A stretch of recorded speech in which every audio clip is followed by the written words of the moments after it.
नमस्कार, स्वागत है आपका। आप देख रहे हैं एबीपी गंगा। आपके साथ मैं हूं प्राची पारशर। खबरों की शुरुआत करेंगे एबीपी गंगा के सवाल पर। आज आगरा में अखिलेश यादव भड़क गए। दरअसल जयंत चौधरी ने रामपुर में जाकर आजम खान के परिवार से मुलाकात की और इसी मुलाकात को लेकर जब अखिलेश यादव से सवाल पूछ लिया गया तो तेवर देखकर एहसास हुआ कि कुछ तो गड़बड़ है, क्योंकि साफ साफ अखिलेश यादव ने कह दिया कि उन्होंने जयंत चौधरी को आजम खान के परिवार वालों से मिलने नहीं भेजा था।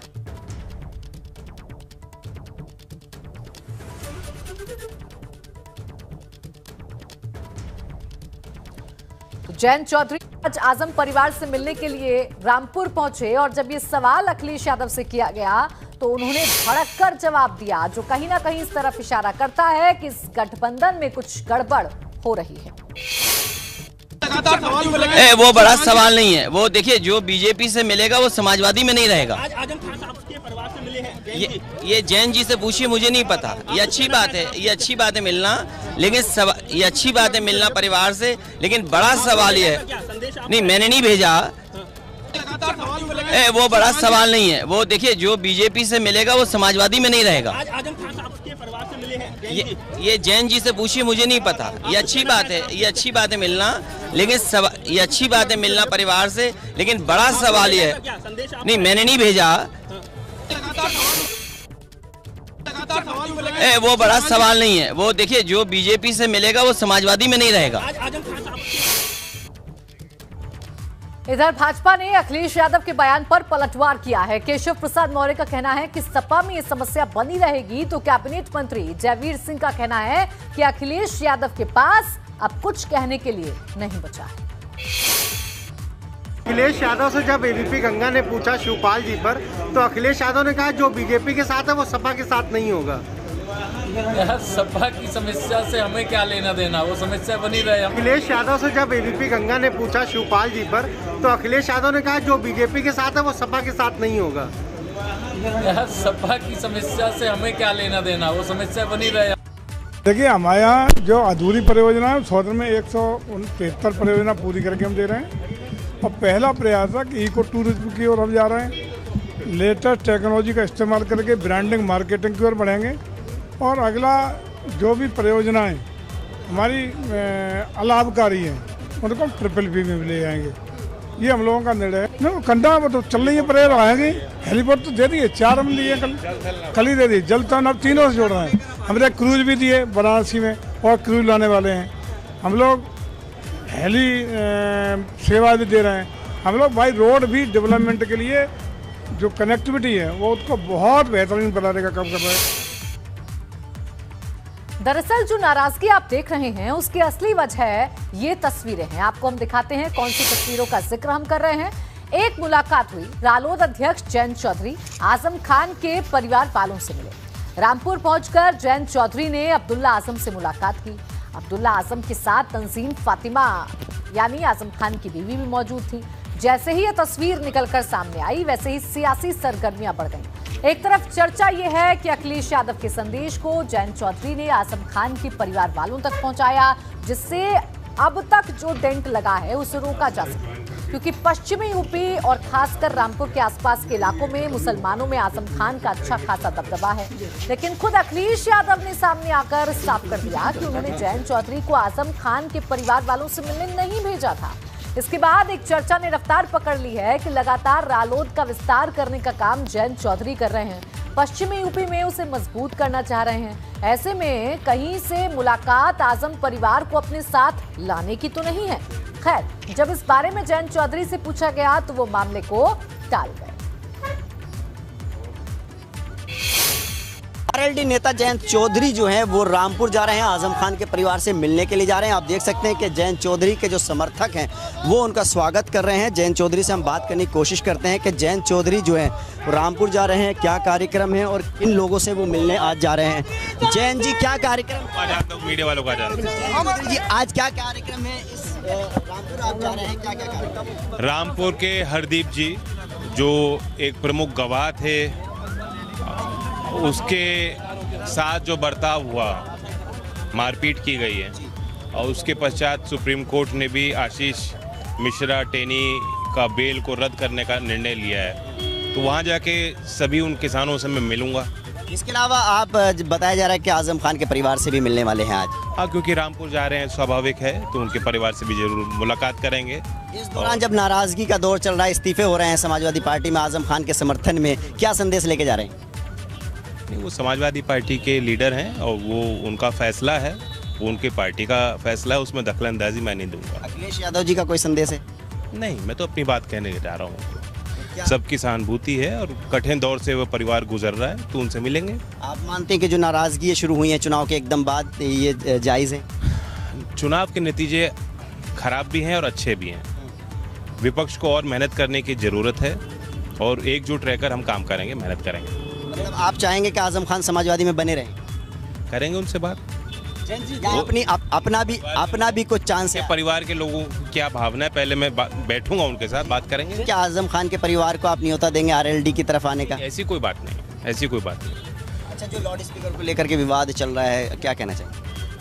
जगह झगड़े। अब देखिए, ये मेरे लिए कोई बड़े अहम मुद्दे नहीं हैं। इससे बहुत बड़े मुद्दे हैं जिन पे मीडिया को चर्चा करनी चाहिए, जिन पे आपको मुझसे सवाल करने चाहिए और मैं भी जवाब देना चाहूँगा। पर जिस तरह से अचानक सरकार बुलडोजर चलवा दे रही है उत्तर प्रदेश में, उस पर क्या कहना? गैर कानूनी है। जब जिस दिन कोर्ट में ये मसला जाएगा और कोर्ट इसका संज्ञान लेगा और कानून के दायरे से ही ये काम हो सकते हैं, चाहे क्या इसको सदन में हो चाहे उत्तर प्रदेश में भी हुआ हो। हमारे विधायक, किसी भी गरीब के साथ अत्याचार होगा, सबसे पहले आरएलडी के विधायक सदन में और सड़क पर रहेंगे।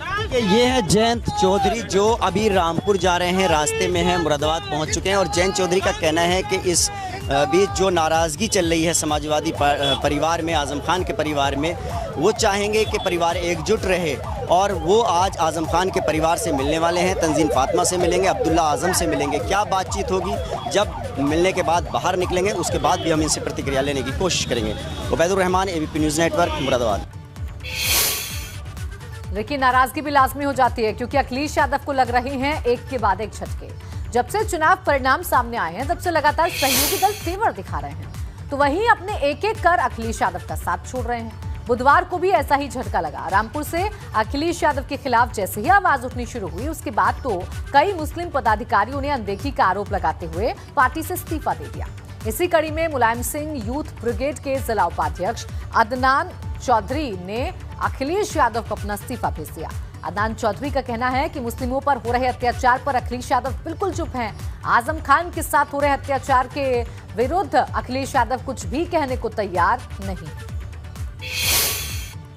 पार्टी के राष्ट्रीय अध्यक्ष अखिलेश यादव जी को मैं इस्तीफा भेज चुका हूं और हमारे जो जिला अध्यक्ष हैं मुलायम सिंह यूथ ब्रिगेड के, उन्हें भी मैं अपने इस्तीफा भेज चुका हूं। और मेरा इस्तीफा भेजने की सिर्फ वजह यह है कि पिछले कई सालों से समाजवादी पार्टी के राष्ट्रीय अध्यक्ष ने जब अखिलेश यादव जी नियुक्त हुए, उसके बाद से एक स्ट्रेटेजी उन्होंने चला रखी है।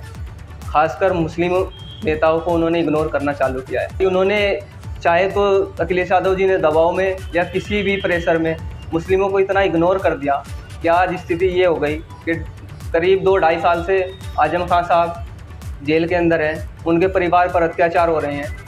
कैराना से 3 बार के सिटिंग एमएलए नाहिद हसन, उनके साथ अत्याचार हो रहा है।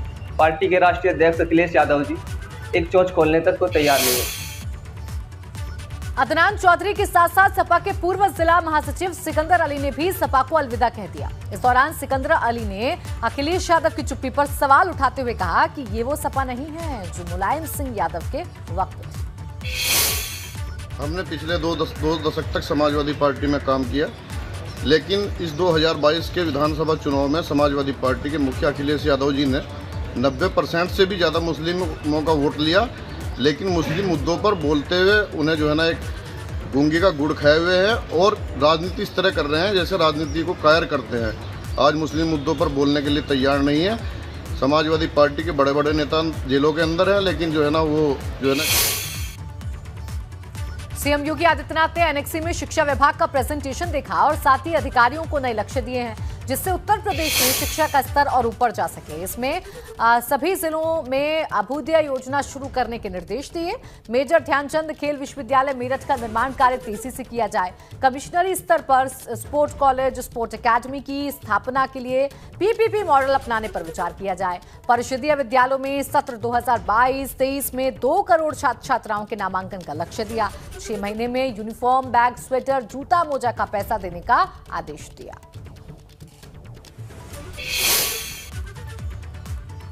सीएम योगी आदित्यनाथ के सामने अलग अलग विभागों का प्रेजेंटेशन चल रहा है और ऐसे में बुधवार को ग्राम्य विकास और संस्कृति और पर्यटन विभाग का प्रेजेंटेशन हुआ, जिसमें ग्रामीण इलाकों से लेकर संस्कृति और पर्यटन विभाग में सुधार किया जा सके। सबसे पहले ग्राम्य विकास के 5 विभागों का प्रेजेंटेशन हुआ, जिसमें ग्रामीण क्षेत्र में आवास, पेयजल, बिजली में सुधार की प्लानिंग, हर जिले में 2 हाईटेक नर्सरी की स्थापना, नदियों का पुनरुद्धार, 15,000 खेल मैदान और 30,000 तालाबों का पुनरुद्धार का लक्ष्य दिया है। 13 लाख परिवारों को पीएम आवास योजना के तहत और 1.5 लाख परिवारों को मुख्यमंत्री आवास योजना के तहत आवास दिलाने का प्रयास किया जाए।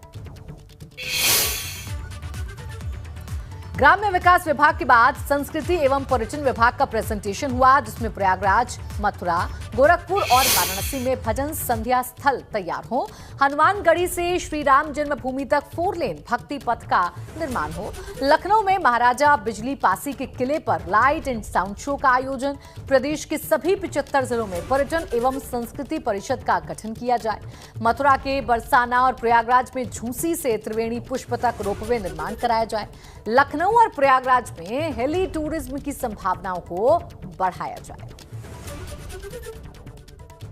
देखिए, हमारे यहाँ जो अधूरी परियोजना है, सौदर में 173 परियोजना पूरी करके हम दे रहे हैं और पहला प्रयास है कि इको टूरिज्म की ओर हम जा रहे हैं। लेटेस्ट टेक्नोलॉजी का इस्तेमाल करके ब्रांडिंग, मार्केटिंग की ओर बढ़ेंगे और अगला जो भी परियोजनाएं हमारी अलाभकारी हैं उनको हम BBB में ले जाएंगे।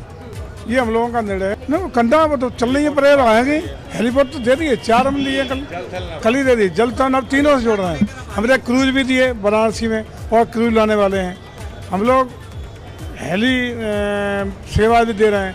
हम लोग भाई रोड भी डेवलपमेंट के लिए जो कनेक्टिविटी है वो उसको बहुत बेहतरीन बनाने का काम कर रहे हैं। योगी सरकार एक के बाद एक विभागों का प्रेजेंटेशन ले रही है। ग्राम विकास से इससे पहले संस्कृति और पर्यटन विभाग का प्रेजेंटेशन हुआ, जिसमें धार्मिक नगरियों पर खास फोकस रहा। इसमें बुजुर्ग संतों, पुजारियों और पुरोहितों के कल्याण के लिए एक बोर्ड के गठन का आदेश दिया गया है। तो वहीं अयोध्या, मथुरा, वाराणसी और प्रयागराज पर फोकस रहा, जिसमें इनके जीर्णोद्धार का आदेश दिया गया। विशेष तौर से महिला सशक्तिकरण और गरीब के जीवन में खुशहाली लाने का एक बहुत बड़ा विषय, और इस बात के लिए मुझे कहने में कोई संकोच नहीं है कि पूरे देश के अंदर ग्राम विकास विभाग ने उत्तर प्रदेश में अभिनव प्रयोग किए हैं और अनेक राष्ट्रीय पुरस्कार उसके प्राप्त भी किए हैं। और माननीय प्रधानमंत्री जी ने भी कई कार्यक्रमों में जब शामिल हुए तो इस बात की सराहना की। उत्तर प्रदेश से प्रेरणा लेकर के अपराधियों, माफियाओं, अवैध कब्जेदारों से खाली करवाने का काम कहीं भी देश में हो, अच्छी बात। नमामि गंगे, जल जीवन मिशन, भाषा, पर्यटन, संस्कृति, कई विभागों के प्रेजेंटेशन हुए। उसमें 100 दिन की कार्य योजना, 6 महीने की, 1 साल की, 2 साल की, 5 साल की सब बताई जाती है। विभाग के बारे में जानकारी मिल जाती है पूरी कि कहाँ पे खड़ा है, 5 साल की उपलब्धियाँ हमारी क्या हैं। एक बहुत उपयोगी प्रेजेंटेशन चल रहे हैं, लोगों के सुझाव भी आते हैं और मैं समझता हूँ कि ये बहुत बड़ा सार्थक होगा हमारे आगे के चलाने के लिए। गाजियाबाद बस हादसे पर एबीपी गंगा सबसे बड़ा खुलासा कर रहा है। दरअसल स्कूल के बस पर डेंट के ताजा निशान मिले हैं। जिस विंडो के पास छात्र बैठा था उसके नीचे रगड़ के निशान मिले। बस के वीडियो फुटेज से बड़ा सच सामने आया। अब इस ताजा खुलासे से स्कूल प्रबंधक के दावे पर सवाल खड़े हो रहे हैं। सवाल ये कि क्या तेज रफ्तार की वजह से बस हादसे का शिकार हुई है? तेज रफ्तार बस के एक्सीडेंट से छात्र को जानलेवा चोट लगी। सवाल ये कि क्या स्कूल प्रबंधन ने बच्चे के सिर बाहर निकालने की झूठी बात फैलाई?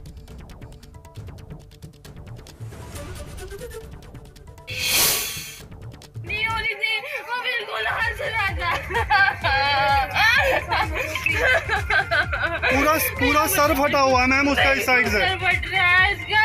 मैं स्कूटी बात दी थी लेने, फिर भी मैंने बस लगाई, ये सेफ आएगा, मुझे क्या पता ये सेफ बस है। मैंने तो बहन के भरोसे भी नहीं छोड़ा इसे। क्या कर दिया मैंने?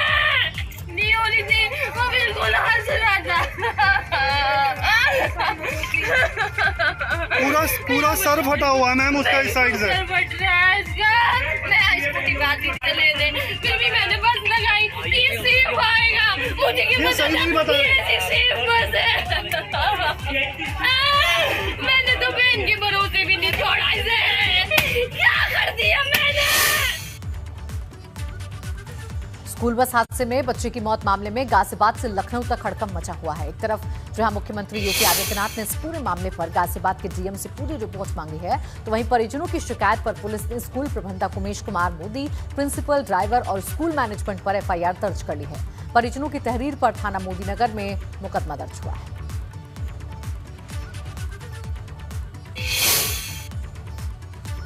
और गाजियाबाद से अगली बड़ी खबर यह है कि स्कूल बस हादसे में छात्र की मौत के मामले में परिवहन मंत्री दयाशंकर सिंह का एबीपी गंगा पर बड़ा बयान सामने आया है। उन्होंने कहा है कि जो भी दोषी होगा उसके खिलाफ कड़ी कार्रवाई करेंगे, सभी बसों का फिटनेस सर्टिफिकेट चेक करेंगे। ये उन्होंने कहा है जिनके पास फिटनेस सर्टिफिकेट नहीं है वो बस नहीं चलेगी। तो लगातार एबीपी गंगा इस खबर को प्रमुखता के साथ दिखाता रहा। इस मामले में लगातार एक्शन हो रहे हैं और अब परिवहन मंत्री दयाशंकर सिंह ने भी ये बड़ा बयान एबीपी गंगा पर दिया है कि उन्हीं की नहीं, अब कोई भी बस यदि वो फिटनेस सर्टिफिकेट नहीं देंगी तो आने वाले दिनों में, क्योंकि फिटनेस सेंटर हम नए खुलने जा रहे हैं और खुल रहे हैं हर जिले में, हम चाहते हैं कि फिटनेस सेंटर खुल जाए। उसके बाद बिना फिटनेस के एक भी बस सड़क पर नहीं दिखेगी। और ये जो घटना हुई इस पर क्या कहेंगे? बच्चे की मौत हो गई, इसकी जांच हो रही है, अभी जांच रिपोर्ट आने दीजिए, जो भी इस पर दोषी होगा उसको सख्त कार्रवाई की जाएगी। और देखिए अगली अहम खबर यह है इस मामले से जुड़ी हुई। इस मामले में एबीपी गंगा की खबर का असर हुआ है। गाजियाबाद के जिला अधिकारी राकेश सिंह ने आदेश दे दिए हैं, कल से स्कूलों में लगी सभी बसेस का ऑडिट होगा, मानक के अनुरूप बसें ऑडिट की जाएंगी। ये बड़ी खबर इस वक्त आपको बता रहे हैं। डीएम ने आदेश दे दिया है, प्राइवेट बस में जो प्राइवेट स्कूलों में बसेस लगी हुई हैं उनका ऑडिट किया जाएगा, तमाम सुरक्षा मानकों को जांचा जाएगा और जो बसेस सुरक्षा मानकों के अनुरूप नहीं पाई जाएंगी उन्हें डिस्कार्ड कर दिया जाएगा, यानी उन्हें हटा दिया जाएगा स्कूल से। तो ये आज जो हादसा पेश आया है उसके बाद अब लगातार एक्शन प्रशासन ले रहा है। कानपुर की जीएसवीएम मेडिकल कॉलेज में काम करने वाले 2 वरिष्ठ डॉक्टर्स के खिलाफ कार्रवाई करते हुए उनको सस्पेंड कर दिया गया है। डॉक्टर राघवेंद्र गुप्ता और उनकी पत्नी डॉक्टर स्वप्निल गुप्ता पर शासन ने कार्रवाई की है। दरअसल मार्च में दोनों डॉक्टर्स के खिलाफ आयकर विभाग ने छापेमार कार्रवाई की थी, जिसके बाद दोनों डॉक्टर्स पर प्राइवेट प्रैक्टिस करने का आरोप भी लगा था। साथ ही छापेमारी के दौरान उनके घर से 1 करोड़ रुपए बरामद भी हुए थे, जिसके बाद ये काज हुई।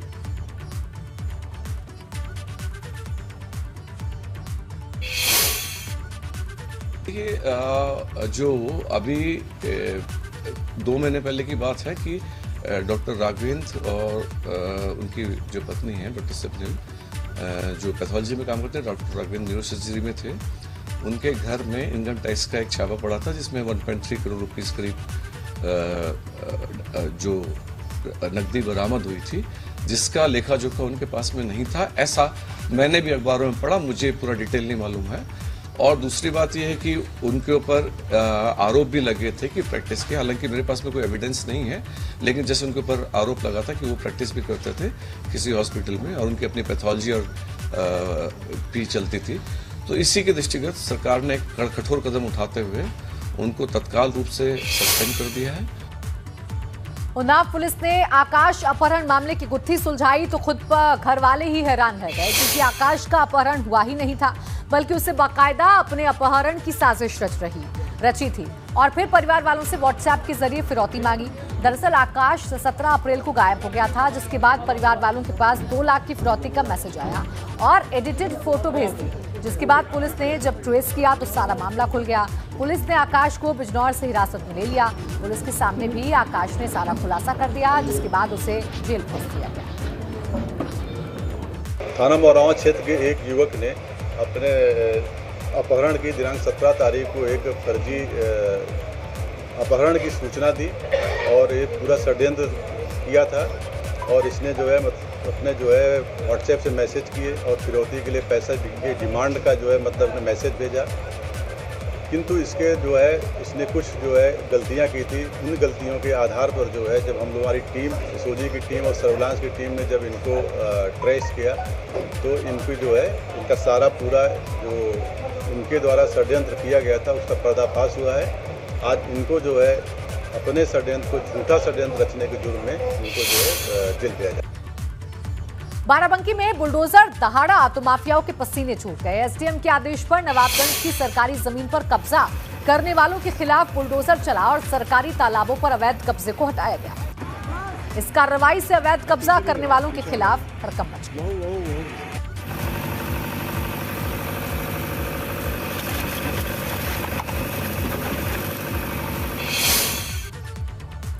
ग्रेटर नोएडा वेस्ट की पाम ओलंपिया सोसाइटी में उस वक्त हड़कंप मच गया जब सोसाइटी के 17वें फ्लोर पर भीषण आग लग गई। इस दौरान फ्लोर पर रहने वाले परिवारों में अफरा तफरी का माहौल देखने को मिला। मौके पर पहुंची फायर ब्रिगेड की गाड़ियों ने आग पर काबू पाया। आग लगने की वजह शॉर्ट सर्किट बताई जा रही है।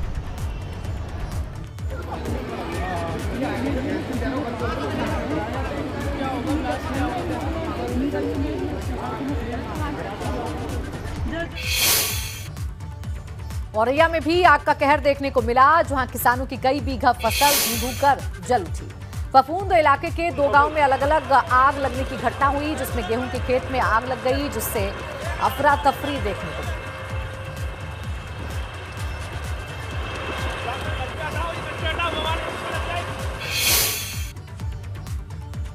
अलग अलग शहर से आग लगने की घटनाएं सामने आ रही हैं, लेकिन कासगंज के रायपुर पटना गांव में एक के बाद एक आग लगने की घटनाओं ने अधिकारियों को परेशान कर दिया है। पिछले 20 दिन में कई खेतों में आग लग चुकी है और अब भी आग लगने की घटनाएं हो रही हैं, जिसके बाद प्रशासन और फॉरेंसिक टीम भी मौके पर पहुंची, लेकिन कोई सबूत नहीं मिला। अब भी गाँव वाले इसे दैवीय आपदा मान रहे हैं, तो वहीं प्रशासन की तरफ से CCTV लगाया गया। अब भी निकल गया बिल्कुल। अब ये भी